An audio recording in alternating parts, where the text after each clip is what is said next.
Attention stubborn optimists. Right now, as part of London Climate Action Week, Outrage and Optimism is live, broadcasting from London and beyond. Our hosts, Christiana Figueres, Paul Dickinson, and Tom Rivett-Carnac, will be joined today by Richard Curtis, and we'll find out, why does everyone look so serious? Today, we'll be taking some optimistic action as we discover our collective power through investing to turn things like this into this. Much better. And later on in the live stream, we'll have a musical performance by artist Beans on Toast. So be sure to stick around. Okay, thanks for joining us. Here's the show.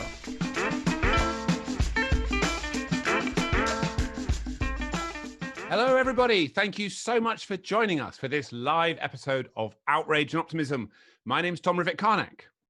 And I'm... Oh, you're Paul and I messed up. We're live. Right, try again. Tom, go from the start. I'm Tom Rivett-Carnac. I'm Christiana Figueres. And I'm Paul Dickinson on cue.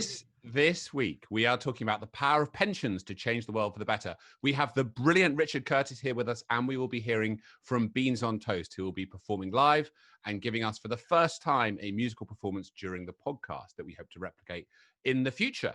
So Paul, Christiana, here we are, London Climate Week. It's been a big week. Christiana seems to be impersonating the idea that she's in London by participating from Costa Rica. But other than that, everything seems to be going well. How are you both doing?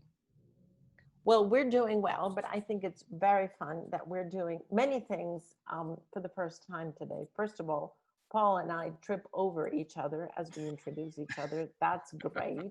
Apparently, we haven't done that enough. It's only the 57th time or something we've done that. So exactly. Stage fright. Plus, we're doing this live. Plus, we're having Richard as, I believe, our first podcast guest who we have invited on, re-invited on to the podcast. I don't know if it'll make the top line of his CV, but it obviously should. You don't think so? I was hoping top line of my CV, maybe not his CV. And we're having music, so many firsts for us. Really very, very exciting here. Mr. Dickinson? Yeah, no, I'm super excited. So glad to be with people live. Feels different, actually, somehow. And really looking forward to getting a chance to talk to Richard because he's got such an exciting announcement. I don't want to kind of steal his thunder, but... Wait, Paul. Didn't he just announce it yesterday? He announced this yesterday. Is like a re-announcement. Yeah. Okay, well... Speaking of which... So we should be efficient, right? Because we only have until 15 minutes past to just get through this introductory bit. So let me just set us up. So recently on the podcast, we've been talking about how old power is finally under siege in this world. It's failed to elevate the needs and priorities of citizens. So we're seeing a resurgence of people in the streets calling for racial equity, climate justice, human rights, economic equality. So what we do now has the potential to be transformational, to redesign human systems, to be in harmony with the natural world and face these interconnected issues together. Now, one very powerful way we can do that is through our money. Yes, of course, how we spend it, but also critically through our long-term savings, the result of our years of hard work, through our pensions. So let's start off by just talking, before we bring Richard in to describe his particular focus on this through Make My Money Matter, the power of investors to change the world.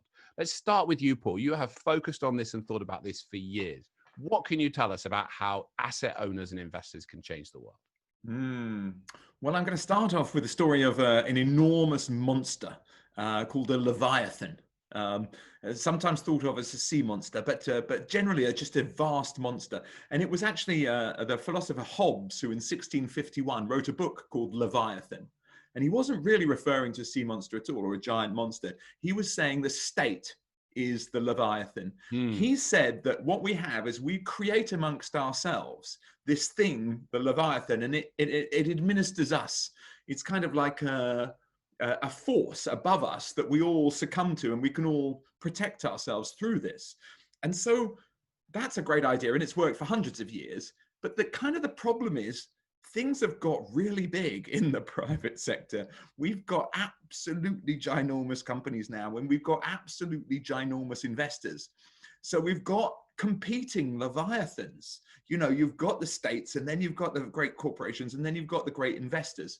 So I think that what's so exciting about now, and why I'm so looking forward to speaking to Richard, is because we're starting to think how we might interact with those in different ways. Yes, every 5 years or something, you go and vote for a political party, or more often in the local elections or the national elections.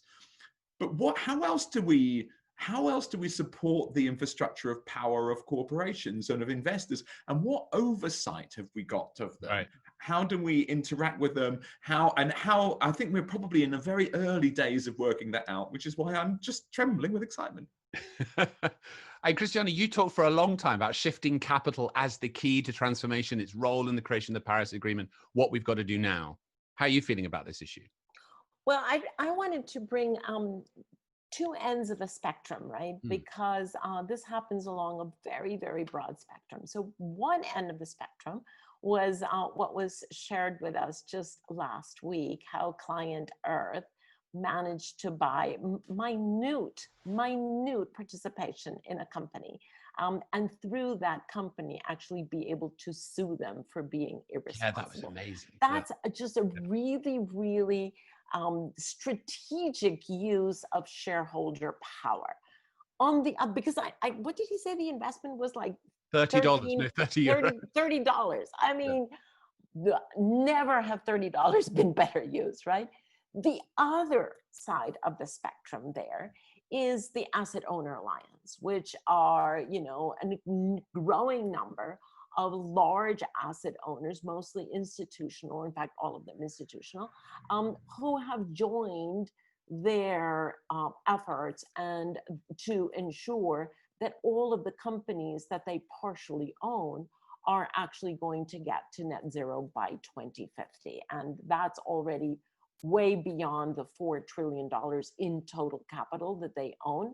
And they are really doing quite a bit with the companies that they partially own. So you can see that the spectrum is a very, very broad spectrum. But sort of somewhere there in the middle, I just wanted to tell the story, a very recent story of the company Danone, the yogurt company, that actually presented to its shareholders a very interesting proposal that was supported by 99% of the shareholders. And that was to move away from shareholder primacy over to stakeholder, to really understand that, we're in a world now in which we can't follow the 50-year-old principle of Milton Friedman of shareholder primacy and broaden that much more to understand who actually does need to benefit in order to have a stable economy. And so that, broadening from shareholders only to stakeholders, to all stakeholders, is gaining momentum. And I was just thrilled to see that proposal that came from management and at Danone, from the CEO, was actually supported 99% by the shareholders. So I think we're turning the tide. They get that it's not in their interest to be focused in that way. Now, one thing that just occurred to me as you were speaking is you just gave a very good story and representation of a podcast interview with James Thornton that has not yet been released. So I'm sure you can ask all of our listeners. But we talked to him. It's not just me making exactly. mistakes. This was a discussion with James Thornton, the CEO of Client Earth, who talked about how he made a systemic change in Poland in engaging with a coal-fired utility, which is coming out later. So I think that's really fascinating. And just before we bring Richard in, I mean, one thing I'd reflect on, and I don't want to steal his thunder too much, but I saw in the launch yesterday with Mark Carney, it was brilliant, that one of the statistics that came out is that focusing on where your money is, where your pension, can be 27 times more effective. I don't know how they did that calculation, than other actions to deal with climate change. And at the moment, it can be kind of invisible, right? So despite the action that many people have been trying to take, it hasn't reached critical mass. And so you do get, vegans investing in the meat industry. You get climate activists investing in fossil fuel companies. So bringing that out into the light just feels like such a crucial part of what we've got to do now. Well, I mean, if I can just give a shout out to somebody who got me into all of this a long time ago, a wonderful inspirational leader called Anita Roddick. And very sadly, she died in 2007. But she gave a speech at the Findhorn Foundation, which I love, in 87. Can you believe that? 33 years ago. And in that speech, she said, I want something not only to invest in, I want something to believe in. And I think that's as true today as 33 years ago when she said it. And yet, I think, the world's a big place and it takes a long time. But Christiana, that change at Danone is incredibly exciting. I think that's also been supported by changes in French regulations. And I sort of applaud some of the genius of the French state to kind of think through the stakeholder model. And it's a great time for experimentation and for just kind of evolving something that's changing very fast. But if I can quote Patti Smith, we created it, let's take it over. I love it. All right. Should we invite Mr. Richard Curtis to join us? Mr. Richard Curtis. Okay. Is he so there? I'm sure you all know who Richard is, but he is, of course, one of the most successful screenwriters and filmmakers the world has ever seen. Yay. And is also a remarkable activist, creator of Comic Relief, and raised $1 billion. Richard, nice to see you. And honestly, I feel like the Wizard of Oz. Yeah.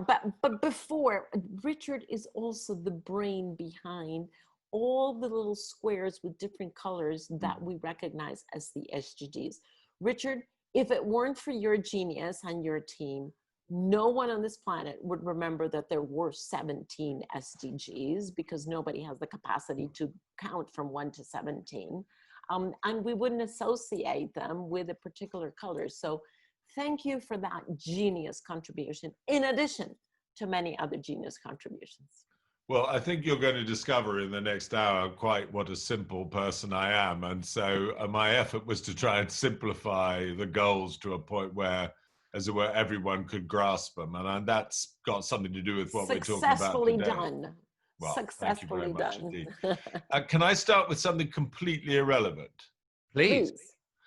I was just thinking about Body Shop. One of my favorite stories ever was that my son, who liked things for free, saw a sign outside Body Shop and it said something like, free Tatoga or something. And he thought, oh, I'll go in there and get some free Tatoga. And he went in and said, I'm very keen on the thing in your window. And it turned out that it was a campaign to free an island called Tatoga, was under a repressive regime. And then he had a very long political discussion and ended up with no body lotion whatsoever. So no free. But educated, very educated. Yeah, he's been passionate about the cause ever since. There you go. Richard, we love your work over so many years, and obviously we've been huge supporters and allies of Project Everyone and so much else that you've done. But Make My Money Matter is a different type of campaign. It's so exciting. Do you want to just sort of take a couple of minutes and kind of set up what you're doing and the direction, and then we'll dive into the conversation? Yeah, I mean, literally, no one could be more surprised than me that this is an issue I'm talking about. I think it's let me sort of go back a bit. I think we're in a active generation. I just notice that my kids are very keen to do things in their own lives. I feel as though I went through a journey from kind of believing that the way to do the right thing was to give to charity. And then, with Comic Relief, and then with the Make Poverty History campaign, you could see that governments had so much more money so that maybe you could ask them to spend that money and do the right things more. And recently, it's just occurred to me that the hugest money is in companies and investment. So, you've got a pension pot, an aid budget of 14 billion and a pension pot of 3.1 trillion. Wow. And so as my kids are thinking to themselves, and so are we, I won't buy plastic bottles. I'll check the supply chains of clothing stores. I'll cut down on my flying. It suddenly occurred to me that where our money is waiting in pensions is the single most powerful thing that we can do. And that actually, if we could make sure that every single day that was working to support the best companies, the most interesting companies, the most sustainable countries, the fairest companies, the most diverse companies, all of those things, it would be exactly that kind of simple action. It would simply be a way of saying, this is what I've got, this is the consumer. So I see this as a sort of consumer revolution. And then I thought, well, let me just look into this pension issue. And there are two sides to it. One, I don't know, I would really recommend everyone looks at Bronwyn King's TED Talk, this Australian doctor.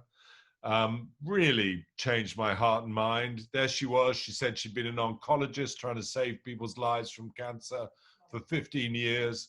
And she had her first ever meeting with her financial advisor, said, "Where's my money?" He said, 3 out of your top 10 are in cigarette companies. So she suddenly realized she'd killed more people than she'd saved in her life. So that's that thing about accidental investment. But then there's all the really exciting thing about the fact that you could be putting your money into wind farms, into discovering vaccines, into building schools, into affordable homes, you know, into affordable healthcare.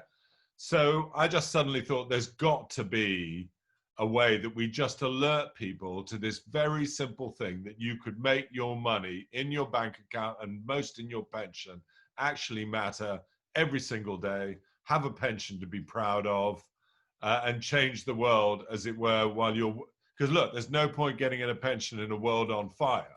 So you're actually doing it for your own good. Anyway, at the very shortest, that's the simple thought that, you know, I would love everybody to go and ask the company they work for what their pension's doing. Is it sustainable? Is it doing the right things? Tomorrow.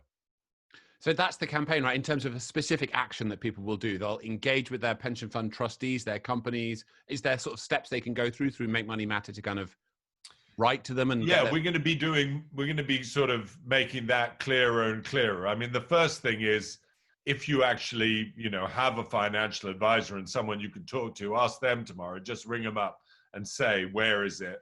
And in a way, we're not asking people to leave. We're asking people to make popular the best products that pensions have and make those much bigger accounts. And then, you know, I think they found out that 70% of people in the UK would assume that their pensions were in line with their ethics and actually want it to happen, so that everybody should just go to the person who does know about money in their company and say, are we doing the right thing? And then, of course, it becomes a big campaign because we talk to all the pension companies about these issues of which, you know, Cristiana was just talking about what's their fiduciary duty. Is it actually only to the shareholders, or is it to the world as well? And then you want government to actually make sure that that does become the responsibilities of trustees of pension companies. So we're going in at all levels, and we can talk about all levels, but I'm just interested in this little bit of consumer power where you'll actually be able to suddenly be investing in good things. Well, fantastic. And it makes life for responsible asset managers so much easier when their clients are actually clamoring for them to do the right thing. It also strikes me, Richard, that there's a very interesting intergenerational justice component to what you're proposing. Because having a pension, basically what it says is, I'm going to take care of myself. My kids won't need to take care of me when I am older or oldest, right? That's the purpose of a pension. Now, if the pension is in high carbon assets, number one, it's highly risky for ourselves that we may lose those values and those assets very quickly, and hence we may have a dwindling pension very quickly, which defeats the purpose of having a pension. But also, what it actually means is if our money is in hard carbon, we're stealing the future from our kids because we are saddling them with a world that they will not be able to manage and they will not be able to thrive in. So it's a double whammy, right? Not only are we exposing ourselves to the risk of immediate asset loss, but also saddling our kids with a future that they will not be able to deal with. So and you know, it's business chaos. It's business chaos, Christiana. Someone said to me that if the temperature goes up by 3.5, insurance ceases to exist as a business. Exactly. Because it couldn't operate. And I do think that one of the things about the COVID crisis, in all its tragedy and horror is it has told us the worst can happen. You know, so when you think about New York being overcome by coronavirus, you think, well, maybe these things people have been saying about big cities near the coast being flooded, maybe that's not unrealistic. We've been taken by surprise. So I'm hoping that this kind of new sense of urgency and the way the world can change on a dime really is going to embed itself in people's psychology now and make them in their own lives, not necessarily always trusting their governments, make all the changes they can. Richard, can I tell you a story from insurance? Incredibly long time ago, 2001, I went to see the head of the Association of British Insurers, and I said, has anything like climate change happened before? And he thought for a while, and he said, after the Nazi bombing of Guernica in 1936, I think it was, all the world's insurance companies got together and said, in the event of war, you're not covered for war damage. So in a sense, the insurance companies are very good at looking after themselves. I mean, there may well still be insurance if there's a 1 in 10 chance that your house will be destroyed, but they will charge at least 1/3 of the value of your house every year as the premium. So whether they survive or whether they simply raise premiums to a level where we've got no interest in them is a question. But can I just tell you one reason, Richard, why I think that you're about to do the most exciting thing in the whole world? A few years ago, I was quite a long time ago, 10 years ago, I was at a dinner and someone had done a little thing whereby you could contact the chair of your pension fund. It didn't last very long, but I heard someone say that the trustees of these pension funds were so extraordinarily shocked to be contacted by their members. It had never happened before. And, you know, there's an assumption that that we, the people, we just want as much money as possible and to hell with the world. And actually, we're not in communication with those people who are running our money. So I cannot say how exciting it is that you're about to open sort of Pandora's communication in a good way. Yeah, and by the way, this is what people expect now. This is what transparency, you know, is in fact all about. It's finding out who's in charge and how they're spending, you know, how they're spending your money. And by the way, the key thing is here, because I've been on quite a journey here, is, you know, I was worried about legalities and stuff, but I was also simply worried about profit. You know, if during this journey, everyone had said to me, yeah, you'll get less money at the end, that would have been a much tougher thing to sell. But it's consistently now people are saying that the sustainable funds are doing better. When Comic Relief moved its money, it made more money. BlackRock said that the why not moment has arrived. So this sort of contrast between value and values is all changing. And Mark Carney's gripping on about this. You know, what constitutes risk for a company? Used to be risk was, is there, you know, quarterly report going to show a loss in profits? But he says risk now really lies in 3 things. 1, anyone who's not planning long-term is a head of a bad business. So they've got to take sustainability into account. No employee or consumer wants to work for a bad company now, and consumers are getting more and more judgmental. And when companies are found to be cheating or inconsistent or using child labor or faking, you know, tests on their cars and everything like that, that's the end of the company. So risk actually is no longer to do just with profit. But in fact, so the thing that people can be reassured when they do go out tomorrow in order to say, I want to find out what's happening, is that they're actually doing something less risky for their money and something that's likely to end up making them more money. And also from the pension point of view, people say, if I knew that my pension was actually doing good things, I'd put more into it. And there are some gripping things like some local pension funds saying, we're going to spend some of your pension money on great projects locally. And that's another sort of big attraction. Yeah. So this should all be, it should be, as scary as it is to say it, a win-win. I love the idea of local pension funds doing gripping things. That's fantastic. It's great. So in 10 minutes, we're going to let you ask a few questions of Richard and anyone else you want to. Just one question I have, Richard. When you joined us in September, we talked to you in New York last time you came on the podcast. And we talked about the fact that, you're a professional storyteller. You've kind of, through your career as an activist, looked for these simple, true stories that cut through, the films on Comic Relief, Red Nose Day. And that's really, so what's interesting to me is that you've taken on this issue that to the outside is a bit complicated, but you've clearly decided that you can make it simple and true and draw in large numbers of people, which has not always been possible on this issue. So what convinced you of that? Well, one, Bronwyn convinced me of it, because this terrible idea of being an accidental investor in the things you don't believe in. So you got 3.1 million vegans in the UK, and a lot of them will be investing in meat production. You've got people who are fighting for peace, and they'll be investing in arms. So there's that whole side of it. Alignment, yeah. And then that fact you were saying about, just by making a few phone calls and doing a bit of pushing, that I'm doing 27 times more for the environment, so I can actually keep eating meat if I want. No, forgive me there. But do you know what I mean? The idea that actually you can really do something with your cash rather than, as it were, cycling everywhere, struck me as being exciting. So I think there are just lots of little tales that you can tell here. And those things are not mutually exclusive, right? I mean, the whole trick of this is to act basically out of a basket of possibilities, and to really puncture the myth that we as individuals, as consumers, much as I hate the word, as citizens, citizens, yeah, can know, that we have no power in front of something that is as huge as climate change. And that is so untrue.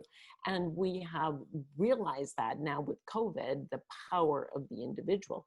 And the power of the individual is magnified when that individual actually harvests many different ways to address climate change in our personal life and in our daily daily habits. So to add, in addition to not eating meat, and in addition to using our bike, to add then the investment of our pension, it just really magnifies the impact so much higher.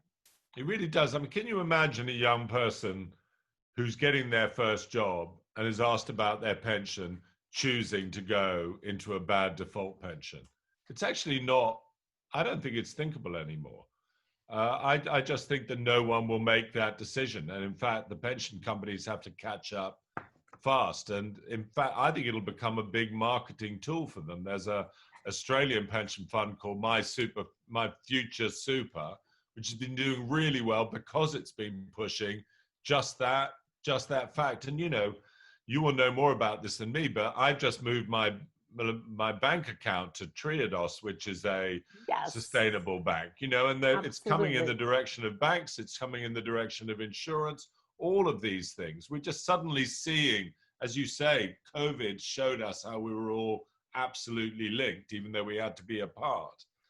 And I do think that, this all links back to the goals and to a increased sense of urgency and an opportunity. We're all very sad to have lost this year's COP, but an opportunity to have, as it were, turned up the heat on all these issues and make everybody think about things in a different way.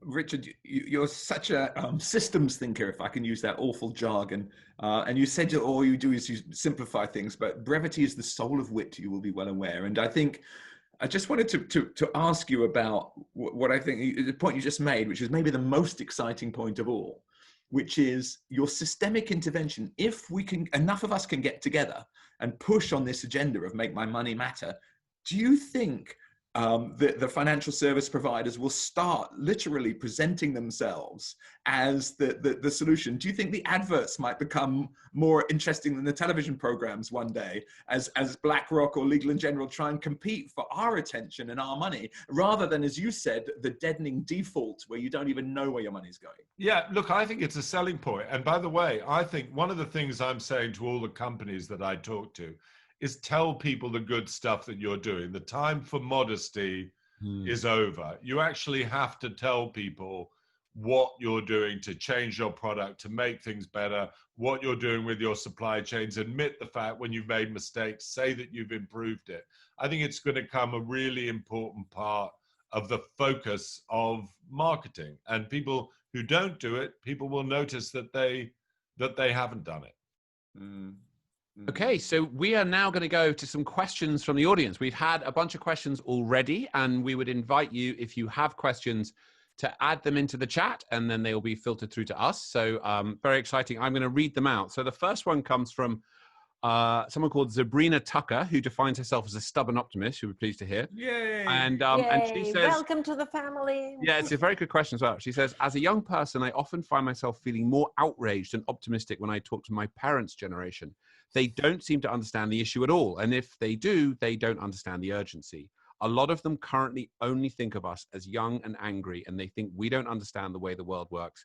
And I want to find a way to change this. So I'm wondering, how can I get through to this generation so they can join us in this fight? Wow.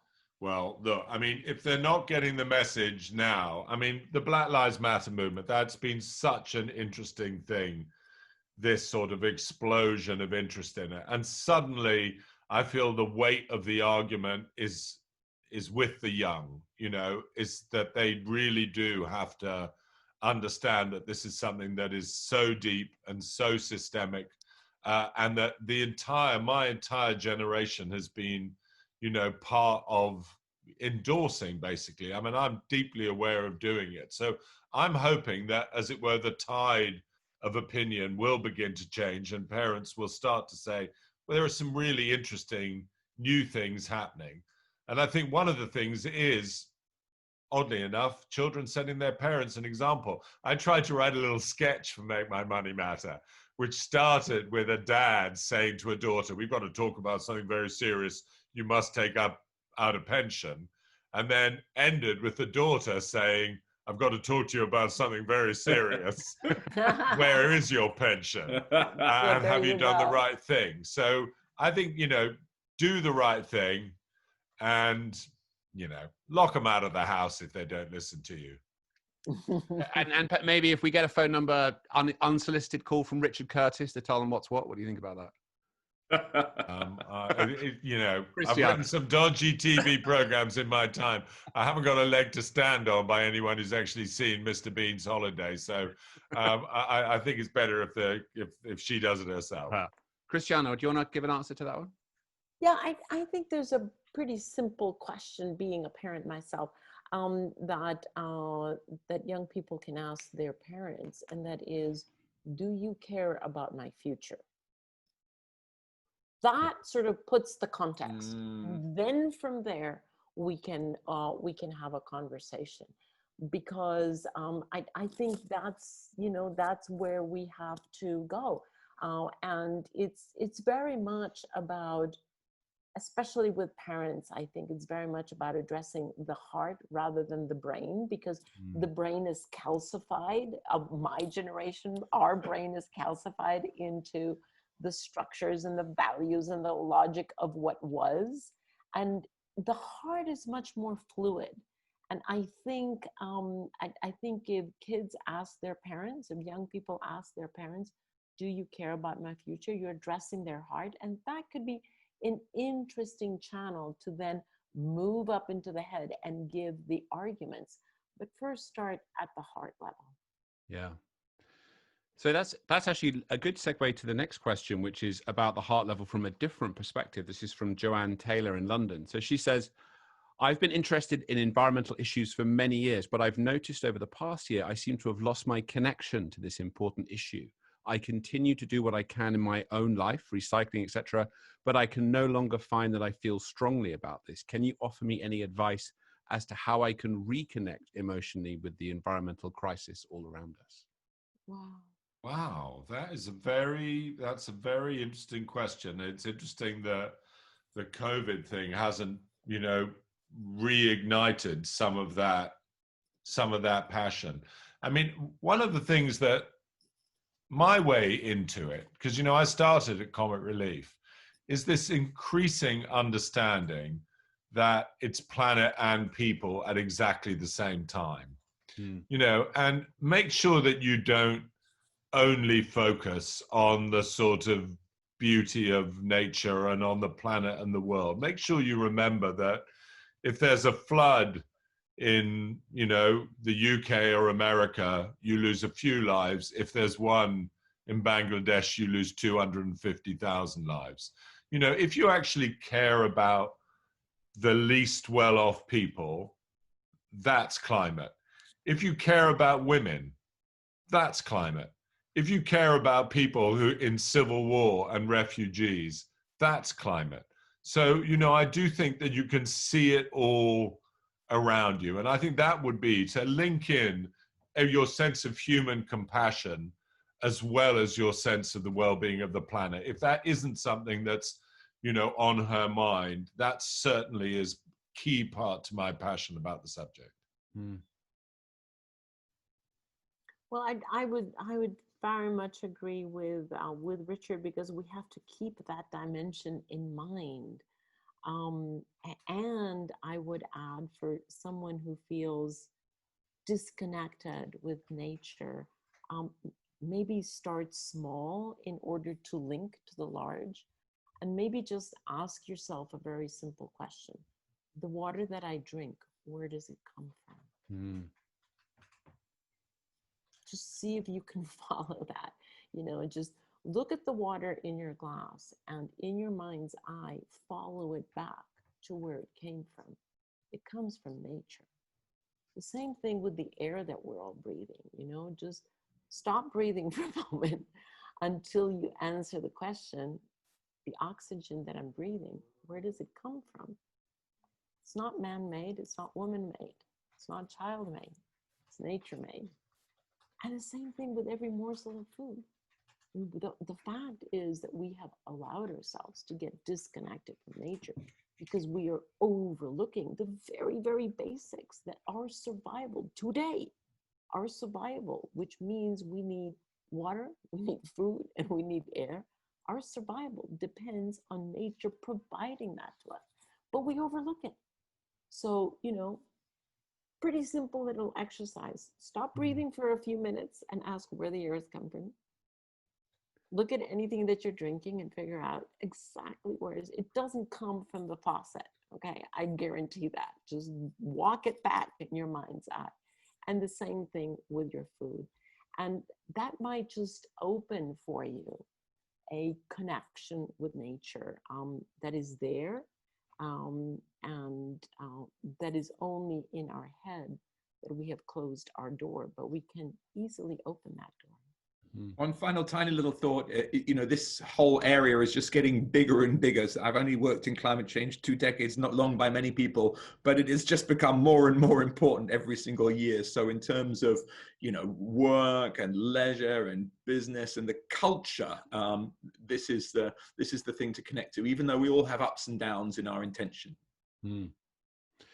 It's amazing how many questions are coming through that focus on our personal experience of this and our grief. I mean, it really shows how people are feeling with regards to this issue, but we'll come back to another one of those in a minute. But just for now, there's an interesting question from Lucinda, I think, Richard, where she says, if I contact my pension provider and find out they are investing unethically, what next? You ask for a product that isn't. That really is. It's not as simple as that, you know, and it'll be a bit complicated, but, you know, nothing in life is completely easy. But you should just say to them, I'm really enthusiastic to make a change where I go for whatever you think is the most ESG consistent, the most sustainable, the one that I can be proudest of. I really want to stay with you as my pension provider, but I really want to be proud of the things that I'm doing. Can you tell me what you got? And if they get that question from 100 people tomorrow, from 1,000 people, from 10,000, they're going to get really good answers soon. And they're going to invest more in brilliant big businesses and brilliant small businesses. So I think the answer is ask one question, then ask two, then ask three, and then you'll get your way. And can I slip Richard, in one? Sorry. Yeah, sorry. Richard, what if that person says, well, actually, we're a passive investor. We don't really have it in our hand to decide in which companies we invest in and which we don't. That answer I have heard, I don't know how many times. So how do you push on that one? Well, one, I think you're getting that answer less often. I mean, strangely, I got that answer a year ago when I asked the question, and then I got a different answer. And well, then I would say, can you give me some examples of some of the companies that you think I may not like that I am investing in? And if they do come back and say gambling and say arms and say, people who don't watch out for gender and diversity and fossil fuels who aren't making any difference, I'd leave. And that is absolutely the right thing to do. Can I add one little tricky question? A very clever thing you can do sometimes is ask them to do the work. So just ask your pension provider to confirm in law, confirm to you that they're investing in your best interests. They have the responsibility to confirm that to you. You might want to point out to them problems with climate change. And how are they going to confirm? They have the responsibility to prove to you that they are investing in your best interest. If they fail to satisfy you, that's their flaw. And by the way, there's going to be big progress here. One of the things that Mark Carney is working on is that every investment portfolio will have a promise that it is or isn't net carbon and halving carbon by 2030. And he's even pushing that portfolios should have temperatures attached. So, that would be a thing that I'm hoping a year from now, when people ask, they can just say, what is the profile in terms of net carbon and in terms of temperature of this portfolio? And if it's high, say you want to go to their lower one. Great.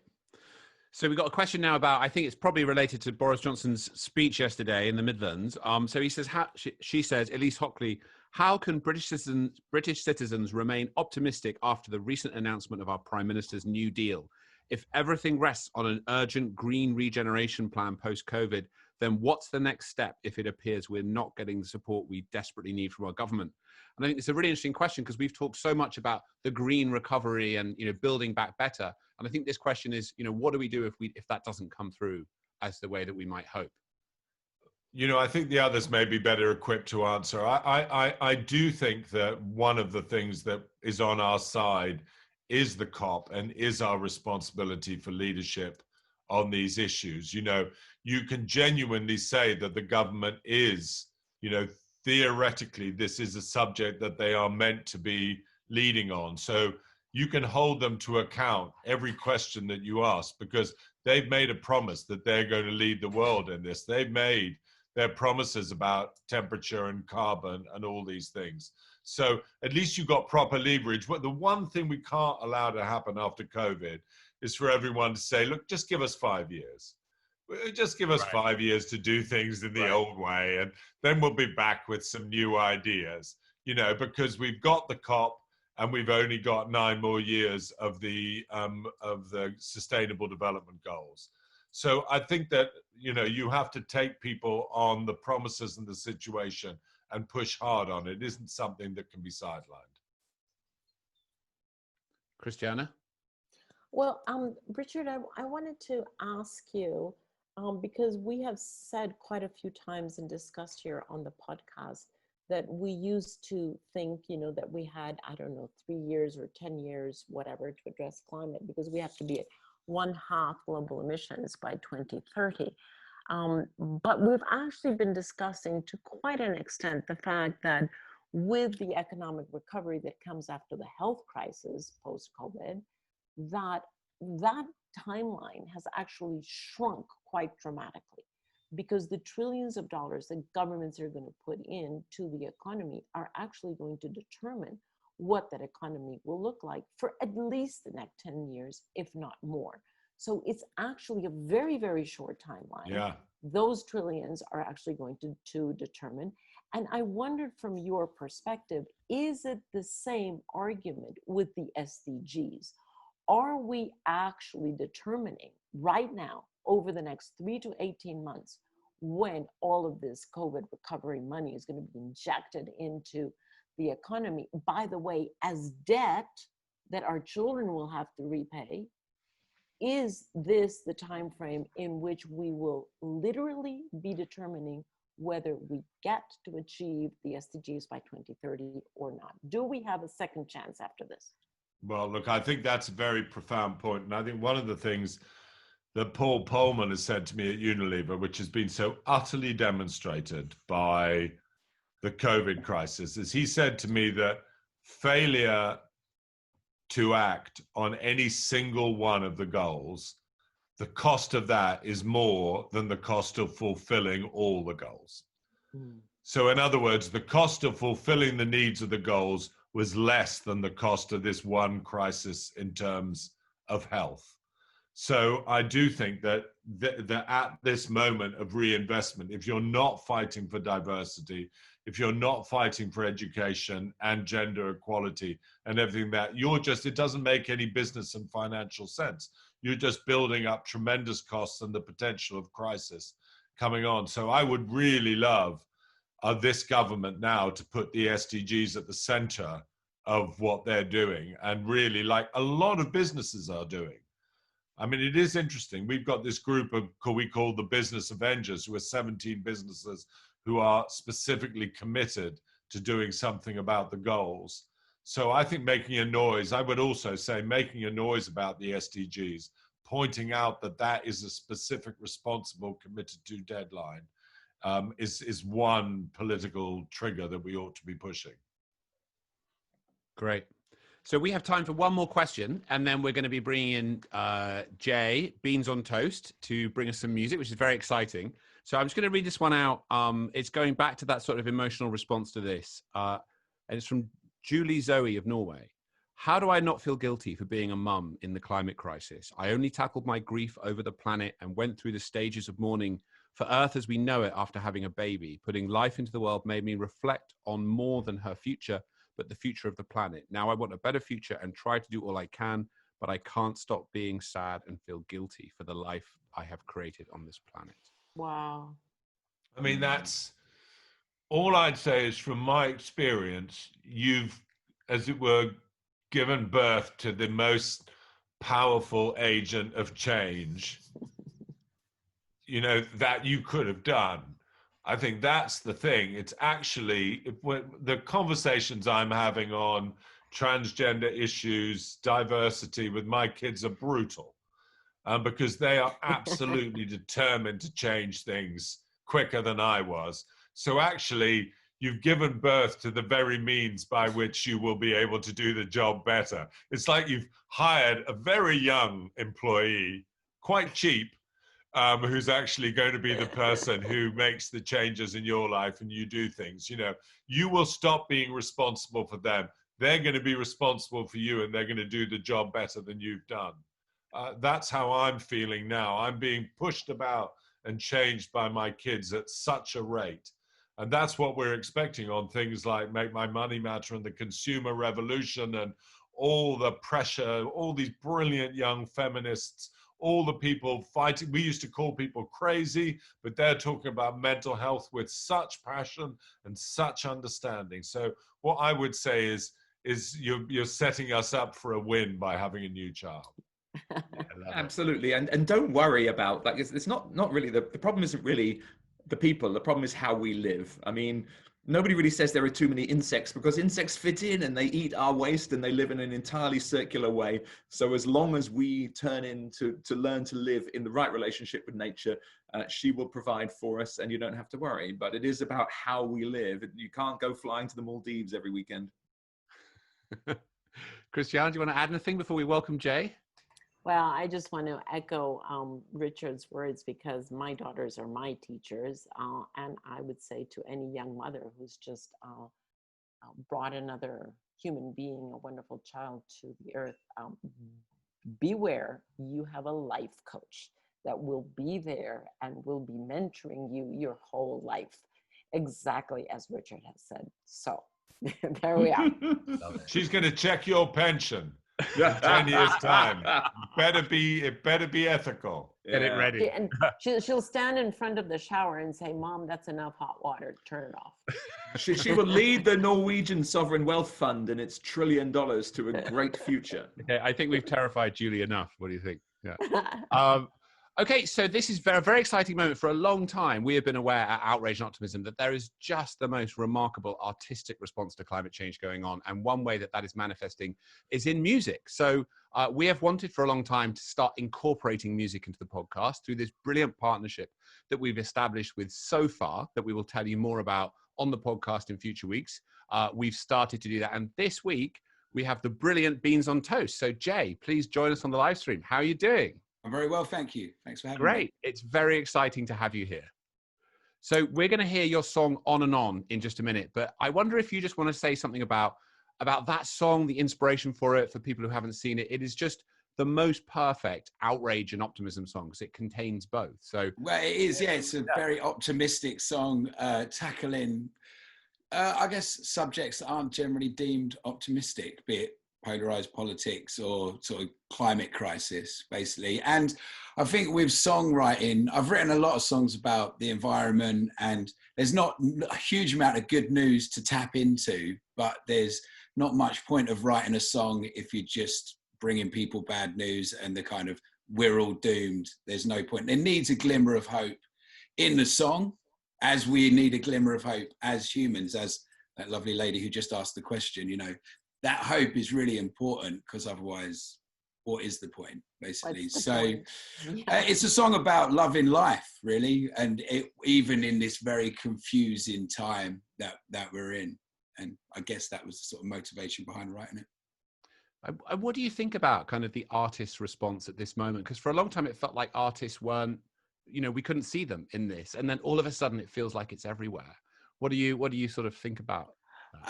Yeah, I mean, I don't think anybody's ever really known what an artist's kind of duty is in humanity, and that's kind of the beauty of it, really.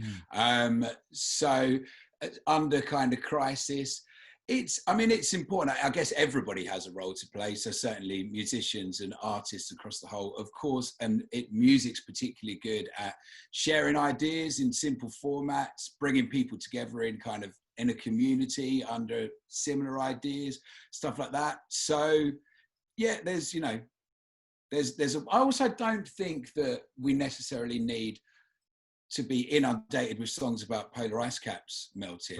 Right. I don't think that's... you don't think that's inspiring, Jay?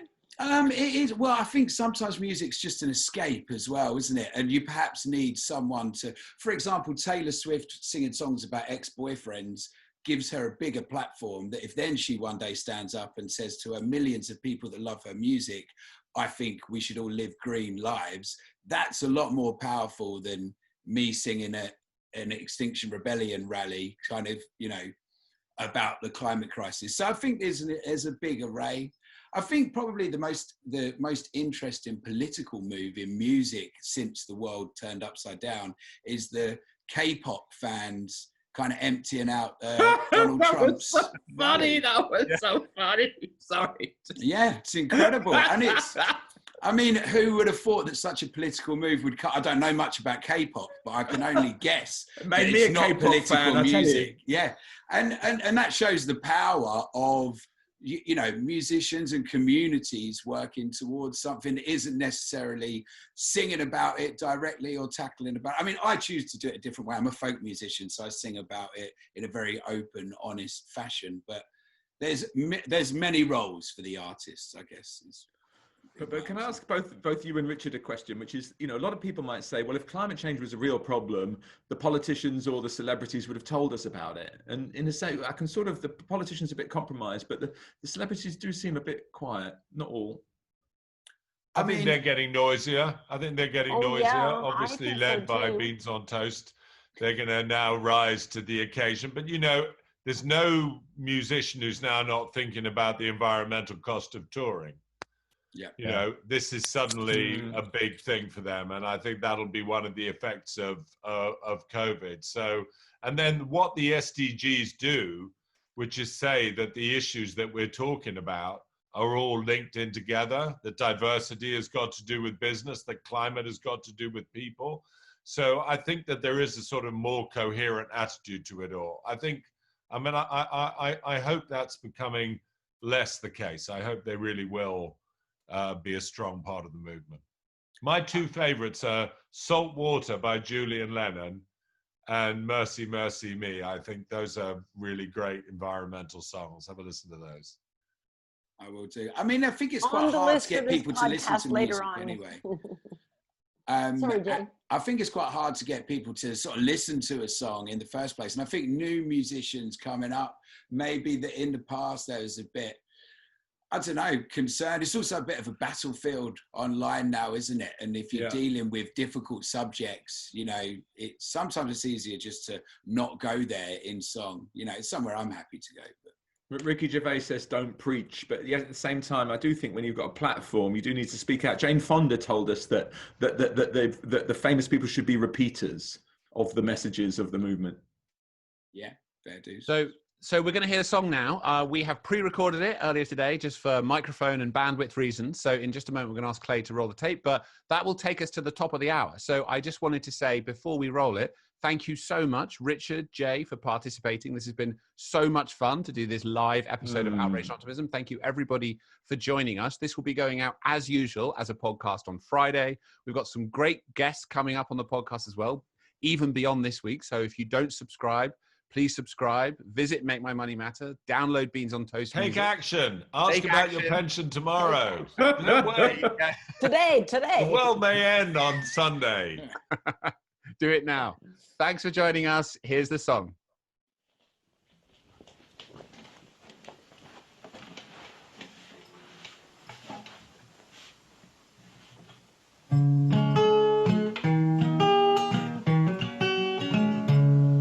So Donald is the king and Boris is the queen. It's almost like we're living in a world of make-believe. A double dose of dopamine on the daily diet. The politics are toxic. The country is divided by crippling austerity and deregulation, paving the path to privatization and to chlorinated chicken and weaponized 5G frequencies. It's profit over people. It's profit over everything that's causing global warming. It's now impossible to deny. There's a storm brewing, darling, and there's nowhere to hide. And every time the world needs saving, there's a nappy that needs changing. I got some bills that need paying.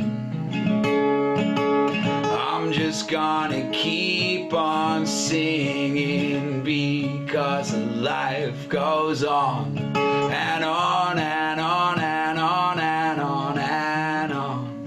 Life goes on. So I take a step back and try to see things differently, because there's also an opinion that in fact we're doing brilliantly. There's never been a safer time to be a human being. There's less war now than ever before, less disease and less famine. Obesity claims more lives than starvation. More people die of old age than from lack of medication. It's quite telling of the times. It's never been like this before. More people take their own lives now than die in wars. And obviously the world keeps changing, and different battles keep raging. My tomatoes need watering. I'm just gonna keep on singing because life goes on and on and on and on and on and on. Life goes on. And there's children marching in the streets. They give me hope. They strike off school on Friday 'cause they can see through the joke, and the system doesn't serve them. It's gambling their future, so they'll take it in their own hands and they'll start a revolution. And I will stand beside them, try to do my bit, help a 16-year-old girl kill the oil industry, 'cause I believe the world's worth saving. And I hope that if we keep on learning, then we can stop the world from burning. And we can keep on singing because life goes on and on and on and on and on and on. Life goes on. Yeah, life is ridiculous. It's also hilarious. It can be dangerous and sometimes even tedious, but it is resilient and it is beautiful, and I believe in it. Long may it continue, because life goes on and on and on and on and on and on. Life goes